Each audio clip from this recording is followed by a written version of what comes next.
ভাই, আমাদের কাছে তো জ্বালানি কাঠ অনেক আছে, আর কাটার দরকার নেই। তুমি না ৮,০০০ টাকা দিয়ে অনলাইনে একটা চায়ের টেবিল কিনতে চেয়েছিলে? আমি আজ এটা দিয়েই তোমাকে একটা টেবিল বানিয়ে দিচ্ছি। তুমি শুধু দেখতে থাকো। প্রথমে ট্যামনাটুমনোগুলো কেটে সমান করে নিই সম্পূর্ণকা। এখন খালগুলো তুলে ফেলি। ওয়াও, অনেক সুন্দর ফল ধরছে তো। নিয়ে যাই ভাইয়ার জন্য। ভাইয়া দেখ, ফল নিয়ে এসেছি। তুমি যাও, আমি এটা শেষ করি। ইয়াহু!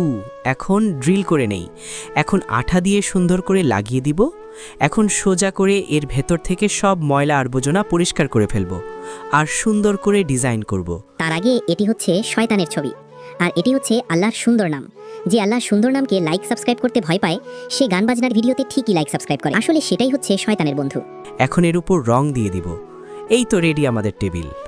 ভাই, এটার দাম কি আসলেই ৮,০০০ টাকা হবে? তুমি যেটা কিনতে চেয়েছিলে সেটা সাধারণ ছিল, কিন্তু এটার নকশা অনেক চমৎকার। এটা কখনো পুরনো হবে না।